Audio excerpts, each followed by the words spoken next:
It's Roger Henderson with Wbob, and we are here at the Wbob Political Hobnob with D.L. Cummings with the Libertarian Party of Duval County. Thanks for being here with us today. Thank you for having me, Roger. Yeah. Tell us very quickly, for those who don't understand, you know, when you think of conservative values, you tend to think that, okay, that's the party for Republicans. But sometimes the Libertarian Party is off the radio. Give us a brief education on the Libertarian Party and what it stands for. So the Libertarian Party can best be understood as like the party of self-ownership. We believe that each individual owns themselves. And then from there, everything has to operate under that particular idea. So we also believe that since you own yourself, you own the product of the things that you produce. So I like to tell people, if I work in a garden out in my backyard, and then I produce a lot of fruit, or maybe I produce some vegetables, those vegetables are all mine because they came from my labor, which came from my body. And so nobody can tell me what I can do with those particular items. It's one of the reasons why you find when the Libertarians are around, we like to say taxation is theft. And that's because we believe that we've worked hard for all of the money that we've made. If I come work for you and you pay me money, I worked hard for you. And when somebody taxes me, they're taking money away from me. In the same way that you might say, well, no, you need to give me some of your produce out of your garden.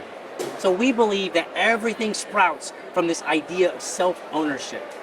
Interesting. What is the biggest misunderstanding that people have about the Libertarian Party? You know, it depends on who you talk to, but the one that I hear the most, a lot of people think that we're really just like a bunch of potheads or a bunch of stoners, or we like drugs. And there's a surprise, people might be surprised how many libertarians don't actually use any drugs. Mm-hmm. Going back to self-ownership, we believe that since you own your body, you can put whatever you want in it. So if you want to consume a drug, or a better example that may be more easily understood, if you want to consume certain foods or not consume certain foods, that is your choice. We simply extend that to anything. Mm-hmm. So I think that's the biggest misconception, is that we like drugs. It's not necessary. I mean, there are some that do like drugs, but we like freedom and the ability to make a decision for our body alone. So there shouldn't be criminal penalties, is what you're saying, for anything that people do that doesn't hurt someone else? Correct. Okay. We call that a victimless crime, by the way. Okay. You talked about taxation when you first started the chat. Mm-hmm. Do you believe that, and this may be my ignorance coming through just on your what you said earlier, that the government needs funding at least at some level? And if so, how should that be generated? You know, it really depends on which type of libertarian you're talking about. There are some libertarians who see the world, or they have a vision for the world where there is no government. Then there are some who say maybe a little bit, and they vary in their reasons why they might. Mm-hmm. So that's the nature of the question. Let's talk about those who see just a little bit. They look at it and they say only the absolute basic services. So you might think of things like police and fire department, things along that line. But then other things, you may have heard, like, who will build the roads? It's a very common question that we get. We look at it, we say the same person that's already building it. It's a private company. The question is really who's going to pay them. I see. Yeah. What could be done to get the message of the Libertarian Party out and educating people on misconceptions? What could be done to get that message out better, do you think?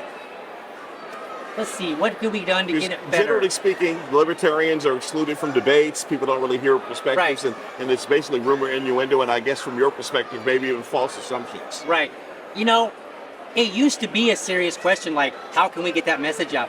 We're actually now getting the message out. We're not getting it out necessarily on mainstream media, but a little bit there too. So we've got members of our party who are going on notable podcasts. And I don't mean like a small one. I mean, we've got a member named Dave Smith. He's been on Joe Rogan's podcast multiple times. He's repeatedly been on Kennedy on Fox News.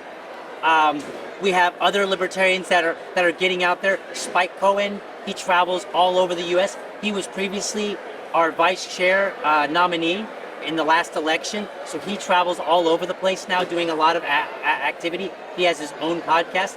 So I think with the advent of more like grassroots type operations for getting media out there, we're actually starting to get that message out ourselves. Okay. People want to learn more about the Libertarian Party. You have a website, We social do. media accounts? Duval.lpf.org. Okay. Duval.lpf.org. Okay. Any almost immediate agenda items you want to see advanced, or just general education?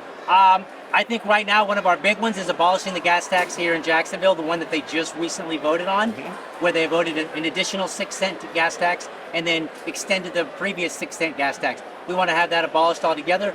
We opposed it from the very beginning. Okay, again, the website. Duval.lpf.org. All right, DL, thank you so much for joining us. Thank you, Roger. All right.